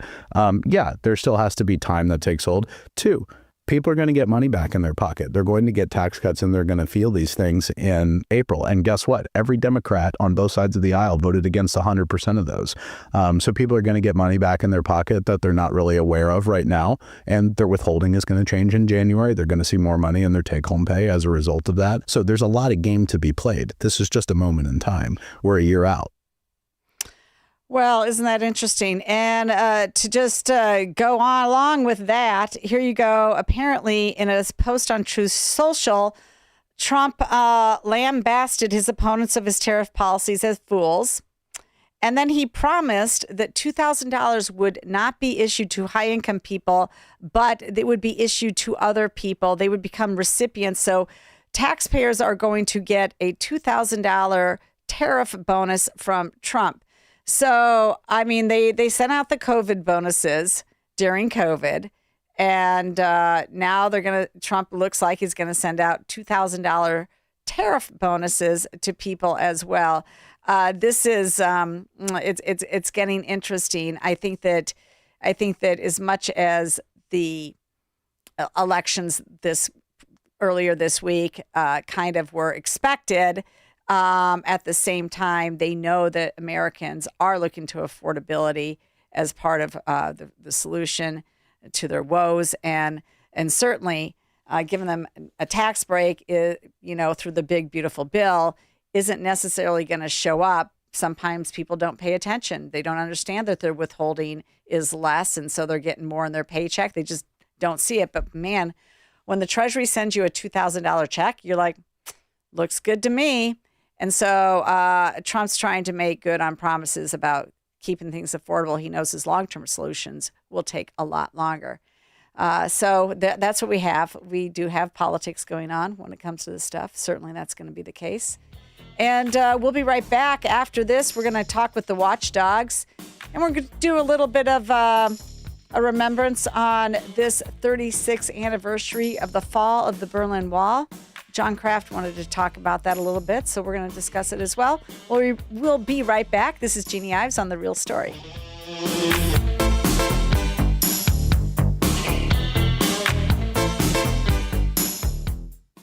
Mike Gallagher sees a party in free fall. Eric Swalwell now says that he wants a pledge from any 2028 Democrat presidential candidate that he or she will promise to demolish Trump's ballroom.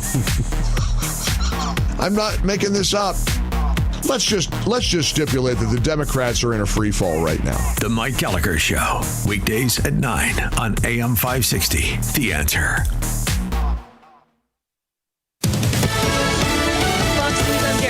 The Senate is taking a cloture test vote to end the government shutdown. President Trump says he hopes they do the right thing. We'll never agree to give any substantial money or any money to really prisoners, illegals that come into our country. And I think the Democrats understand that. And it looks like we're getting close to the shutdown ending. Senate Democratic leader Chuck Schumer says he'll vote no. In the meantime, it's causing more delayed and canceled airline flights. Transportation Secretary Sean Duffy warning it could get worse. Filled up? Then you know. The average price of gasoline did not change in the past 2 weeks. It is $3.12 for regular grade. Analyst Trilby Lundberg says prices are 4 cents lower than they were last year, and they didn't move a bit from last week. America's listening to Fox News.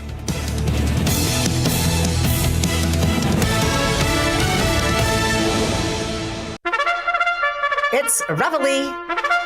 Because they have complete power in Illinois and believe that there will be no retribution at the ballot box, potty-mouthed Governor Pritzker, who told all Trump supporters to F off, and his Democrat supermajorities passed more bad ideas out of the bad idea factory in Springfield, a phrase I borrowed from State Rep Chris Miller.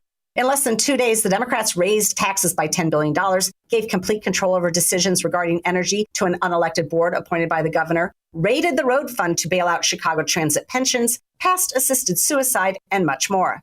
To put some finer points on what happened, here are a few specifics. An estimated $2 billion in fund sweeps and new taxes will be used for transit operations. The new money will come from tolls on passenger cars, which will increase by 45 cents, truck tolls, which increase by 30%, and both of these fees rising automatically based on inflation. In addition, sales taxes in Cook and the Collier counties will increase by 1/4 cent, and the interest on the road fund and a transfer of 5% of motor fuel taxes will now go to transit. This all adds up to over $2 billion. Interestingly, the Chicago and suburban transit leaders had initially only asked for $771 million in assistance. And just 2 days before the vote on the massive transit bailout, the chairman of the RTA, Kirk Dillard, penned an op-ed saying they really only needed $200 million. But of course, they got everything they wanted and more. Note that no savings, efficiencies, or verified improvements were demanded in the transit bill. Transit effectively got a blank check, and so did the green energy fanatics. Additional wind, solar, batteries, and transmission will suck $8 billion from ratepayers with no promise to lower energy costs. What really happened is what always happens in Springfield. Democrats caved to special interests and left the taxpayers in the cold. This will continue until the people of this state vote the bums out.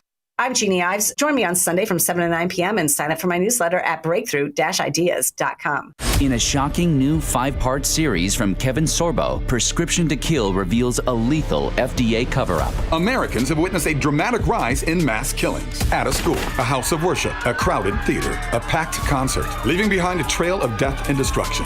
But what's behind the sudden surge of lethal violence? One determined researcher cracked open the FDA vault, exposing for the first time secret files linking prescription drugs to mass shootings and infamous murders. There is a reason that we are the leader in unprovoked mass murder in this country, and it's our over-prescription of psychiatric drugs. There's no doubt about it. In Prescription to Kill, we investigate the hidden connection between the pharmaceutical industry and America's culture of violence. What their doctor doesn't know could kill you. Discover the truth that could save many lives. Don't miss Prescription to Kill.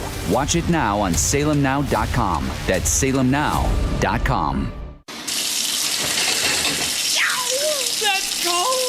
Don't get stuck with a cold shower this fall. Give CenterGuard Plumbing a call. Get a new 40-gallon water heater installed for just $1,195 for standard installation, or a 50-gallon heater for $1,295 standard installation. A proud new sponsor of AM 560, CenterGuard is offering specials on new water heaters. Don't wait. The cold temperatures are coming, and the same can happen to your water heater. If you're having hot water issues or your water heater's over 8 years old, take advantage of this fall special today. CenterGuard Plumbing is Chicagoland's same-day water heater experts. Call before noon, and they can schedule your repair or install the same day on in-stock water heaters. They'll even haul away your old one no charge. You're only a text away from install today. Call 847-406-8883. Mention AM 560 to receive fall special pricing. That's 847-406-8883. Call or text 847-406-8883 or visit CenterGuardPlumbing.com. Hi, my name is Dr. Michael Huber.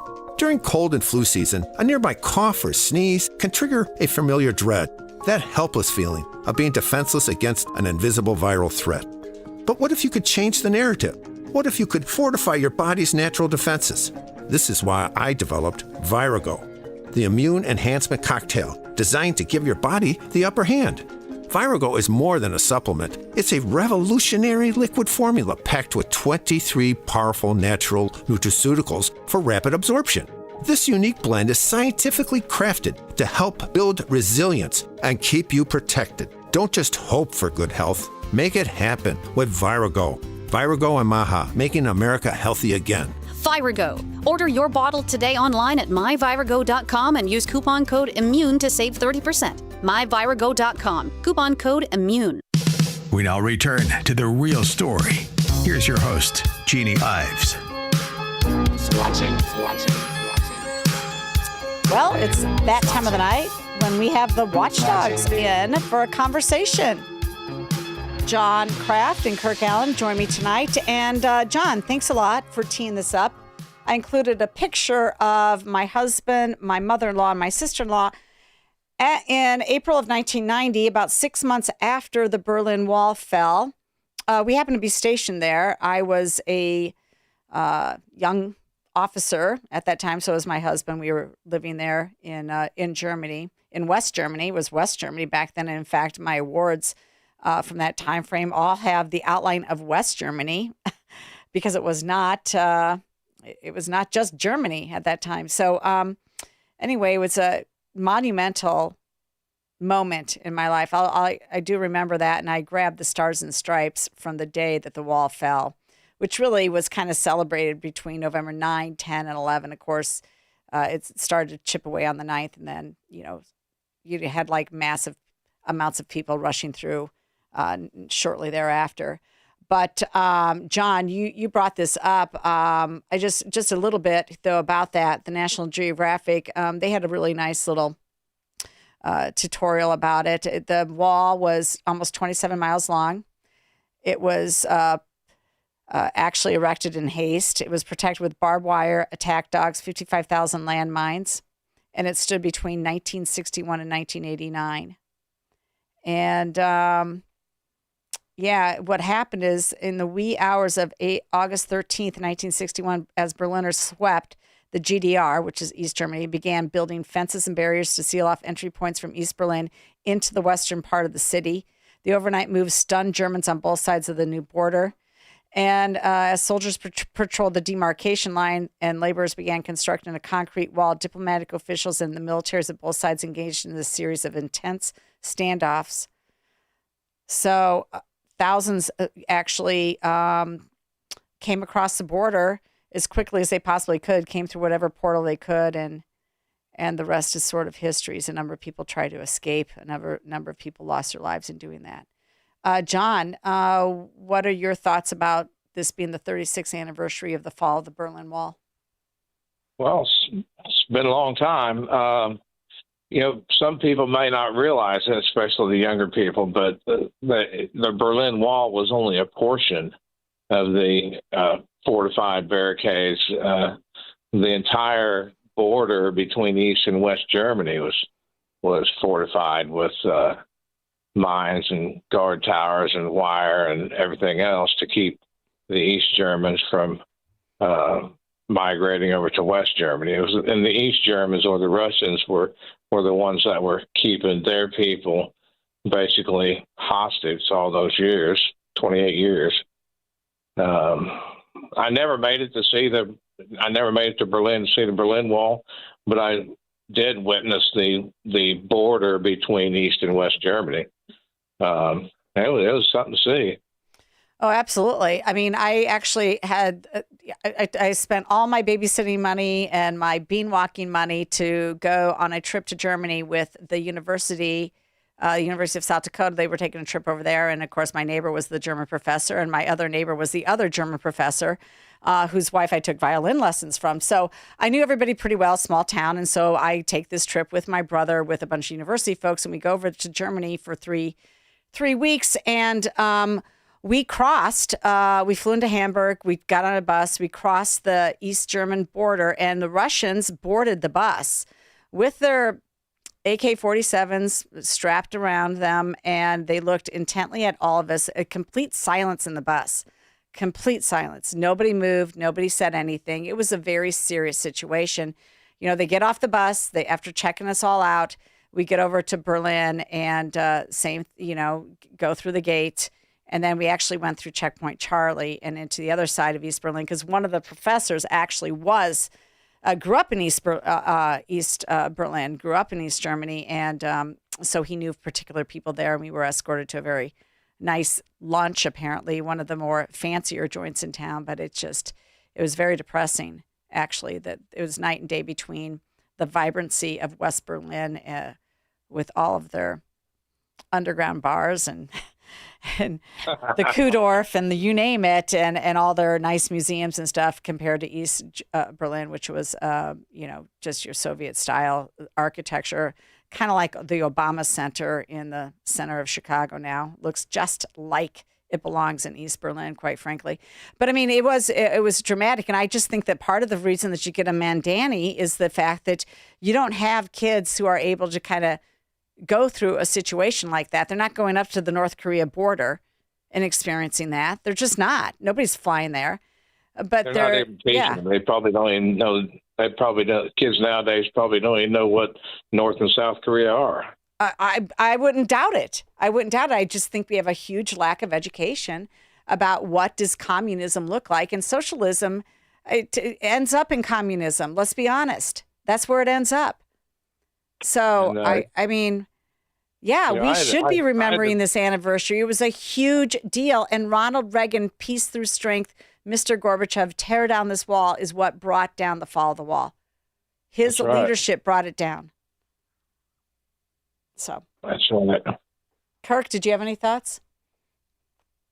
Well, I think you have to tell your listeners what bean walking money is, because I'm going to bet most of them have never heard of that.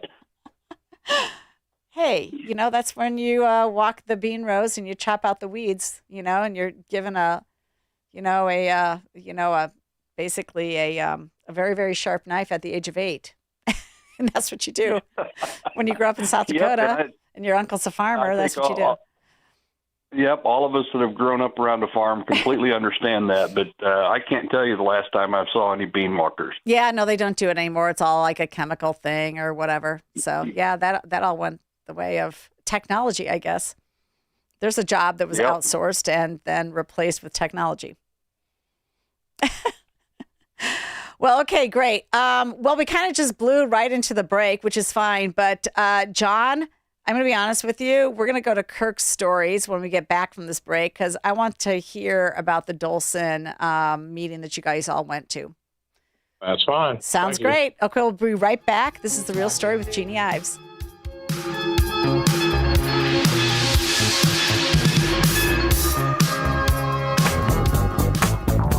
Great smile can make you feel happy and confident. So when you consciously conserve your teeth, that glowing smile will show through. At Best Dental Group, doctors Economos, Gavalis, and their staff are ready to help you create that perfect look or maintain the one you have now. Along with general dentistry, Best Dental Group is a multidiscipline practice with an orthodontist, periodontist, and prosthetic specialists on site. They use the newest breakthroughs in dental technology such as titanium implants, Invisalign clear braces, and laser treatments. Don't let fear get in the way. They can recommend sedation to make your experience as comfortable as possible. Best Dental Group is located in historic downtown Bartlett and is a multilingual office. Call 630-830-4930, 630-830-4930, or visit bestdental.org. Best Dental Group, sharing your conservative values and helping you to conserve your teeth. When we lose a pet, we lose a member of the family. The house feels quieter, the leash hangs by the door, and our hearts ache for that unconditional love. At Cozy Acres Pet Cemetery and Crematory, they understand that feeling because they're pet owners too. Since 1981, family-owned Cozy Acres has helped other families say goodbye with dignity, respect, and compassion. Whether you choose burial or cremation, your pet is handled gently with the same care you gave them every day of their life. They'll guide you through every step of this difficult time so you can have peace of mind knowing your beloved companion is in good hands. Cozy Acres Pet Cemetery, a final act of love for your faithful friend. Cozy Acres is proudly family-owned, proudly American, and proud to support the values we all share on AM 560 The Answer. Visit cozyacres.co, that's cozy with a K, acres.co, or call 815-723-9588. If you need custom boxes and crates, expert packing and crating, import-export transloading with heavy lift capability, the DC Group delivers. It all started 51 years ago with DC Export and Domestic Packing, the hard work of founders Dominic and Carol Cochamiglio. Their family's desire to exceed customer expectations, backed by an incredible team and loyal customers, is now driving expansion. From their humble roots in a garage-sized building to 100,000 square feet in the Chicago area, 45,000 in Greenville, and a new Houston facility, they're coast to coast. And their sister company, DC Transport, handles everything from container drayage to super heavy haul loads across North America since 1991. Whether it's packing and crating, transloading, transportation service, or trade shows, the DC Group delivers. Those that attended FabTech 2025, we'd love to hear from you. Get your quote now at dcexport.com. That's dcexport.com, your trusted logistics partner. Your local State Farm agent, Anthony DeGrotto, combines good neighbor service with surprisingly great rates. You can combine your home, auto, and life insurance to not only save you money, but give you the peace of mind you've been looking for. Anthony DeGrotto is your go-to agent in Chicagoland. He and his team will work for you to provide the best service you expect at the price you want. Combine your home, auto, and life insurance today. Anthony DeGrotto will help you mix and match things perfectly. His State Farm office is a top pick 2024 Daily Herald Reader's Choice Award winner. He's a proud supporter of Tunnel to Towers and like-minded as you. His State Farm agency is currently looking to add members at their Roselle office. Call Anthony at 847-895-1500 today or visit DeGrottoSF.com. That's DeGrottoSF.com. Like a good neighbor, State Farm is there. Individual premiums will vary by customer. All applicants subject to State Farm underwriting requirements. You're listening to The Real Story with your host, Jeanne Ives. Welcome back. I still have the watchdogs with me. And Kirk, you and John took a little trek to Dolson Township. And I think that was on Monday night or Tuesday night. And you guys, maybe it was Monday night. Yeah. You ended up videoing their meeting. This is, of course, the township where the brand new supervisor and his wife, the clerk, allegedly stole about $200,000 plus, cleaned out the bank accounts in a township with a population of 328. How the hell does that happen? Did you get any answers, and what happened at that meeting? Well, thanks for having us, Jeannie. No, we didn't get any real answers. I don't think any of them really have any idea what happened. We talked with the attorney. He was at the meeting, and basically he had no idea when these checks were even written. He doesn't know if it was during a board meeting or not, which is really ironic. All you have to do is ask the other board members. Were the other board members there? What's the status of the other board members who allowed this to happen? They were all there, and it's evident. None of them have a clue what they're doing. We had multiple OMA violations, and the attorney sat there and let them happen. It's an example of the lack of education of how a unit of government is supposed to operate. And we see this all the time. And we sat there, and I appreciate the property tax segment that you covered with Ted earlier. The one thing so few people realize is every single unit of government, Dawson Township included, it's that time of year for tax levies. Oh, yeah, that's right. And they're raising the levy 4.9%. And the argument was, well, we can do that without having a tax hearing, a truth and taxation hearing. Well, that doesn't mean you need to do it, but they all do it because that's the allowable limit without having a hearing. Well, that makes no sense. Their general assistance, they've got about $55,000 or $56,000 in general assistance. There's a limit which you're allowed to have. They far exceed that accumulation limit by law, but they're still going to raise the levy. Did you bring that up? Or anything, what? You betcha. I brought it up during the meeting, and I'm dying to see if they go ahead and file that with the clerk, because it's in direct violation of law if they do. Did they give you any response? Did they give you any response, or they just listened to you, or were they taking notes, or No. what? Not one board member was taking notes. No. They may have been listening to me, but I'm not sure that they heard me. Unfortunately, I know one of the board members, if you weren't directly in front of him, literally inches away, he can't hear a word you're saying. So I don't know what these people are going to do, but they've got a long way to go to get things in order. Well, what did the lawyer say? Did he even talk to you? Did he care that you had done this work? He talked to me. He talked to both of us, and, it was a lot of, I'll say, satisfying the moment. Not any real answers. John brought up whether or not they're taking steps to go after the bond to try to recover some of the money. Initially, he didn't really have any clue. At least that's the perception I got. And then after we talk about it a little more, all of a sudden, oh, yeah, he's been in contact with TORMA, which is the Township Officials of Illinois Risk Management Association. Oh, I've been in contact with them today. Well, I find that shocking because just a few minutes earlier in the conversation, he really didn't have a concept of what going after the bond was. If he did talk to TORMA, great. But there's so many things that just infuriate me with these units of government and these tax increases. And that's just one township. The schools are doing it. The park districts are doing it. The fire departments are doing it. Every unit of government that's adopting a levy is increasing your taxes. They have to adopt that levy. They have to adopt that levy in December by usually like December 27th or thereabouts. They have to adopt that levy. So then you get your property taxes determined. Well, they're getting, if I recall correctly, about $60,000 in taxes at that township. And looking through all their bank accounts, the general town fund, the annual expenditures is minuscule. They pay the trustees a salary. They don't have a building, so they don't have any electric bills or water bills. They pay TORMA and Township Officials of Illinois. Why do they even exist? That's a great question, because township boards down throughout southern Illinois, they exist for the sole purpose of approving bills for the road commissioner. That's their only thing that they're approving. Yet this township doesn't have any minutes for at least the last 12 months. They were unable to produce any minutes.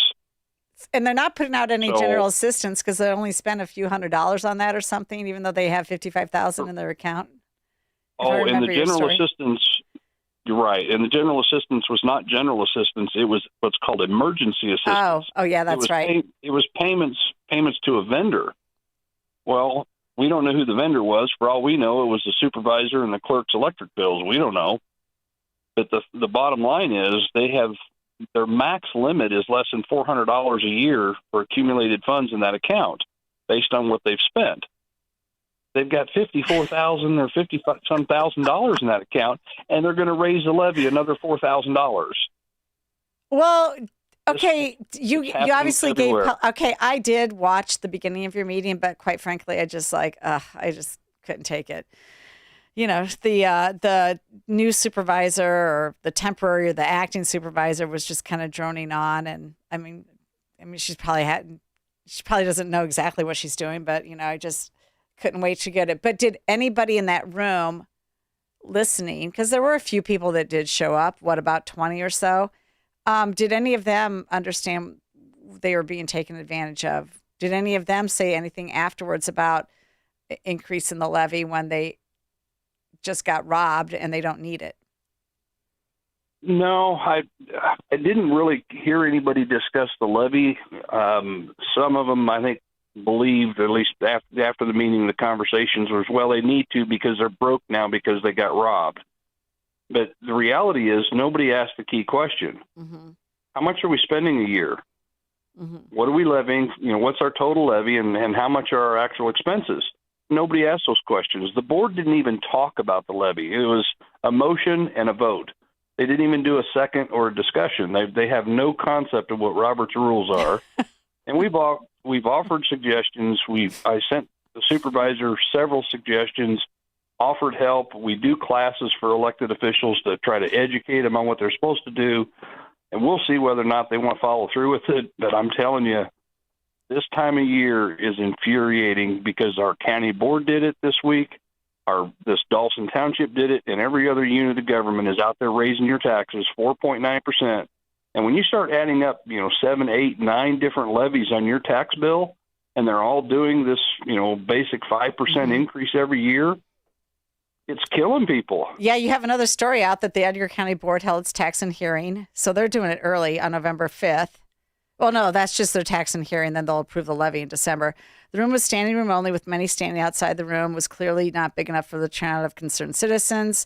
And they go through everything and they decide that they're going to increase the levy 4.9%. And you're saying that the room was filled with concerned citizens. This is in Edgar County, your own county, not Dawson Township, but Edgar County. What was the reaction of the people in the room when they said they're going to increase property taxes again? They're livid. Oh, good. Well, does that mean anything? Livid. They're livid. Does that mean anything? There was so. a lot of discussion. There was a lot of discussion about what programs can we eliminate, that's what needs to happen. We have to reduce services. We can't continue to give insiders in the units of government these fat raises and all these benefits. It's time that the taxpayers get a pay raise, and the way to do that is to cut some of these programs. And I think we'll see petitions moving forward to get rid of some programs that are, in place because of a ballot measure. They can be removed. They're not mandatory. And there was a lot of talk about doing that. So we'll see how this moves forward and who's going to step up to the plate and organize that kind of stuff. Well, we know that can happen at the state level because in our room at our breakout session at Freedom Summit was packed wall to wall with people interested in what our Doge Illinois work was all about. And so we know that this state spending billions of dollars on NGOs, non-government organizations that are just basically slush funds for their cronies. And, it's happening at the county level. We know that. It's happening at your township level. Needs to stop. Those mental health boards are all unnecessary expenditures going to nonprofits and meted out by an organization that has no idea what they're doing when it comes to mental health. They're not the unit of government that should be handling that service. So that's one thing you can totally cut. And everybody just, be alert. This is happening right now. They're deciding how much of your money to waste.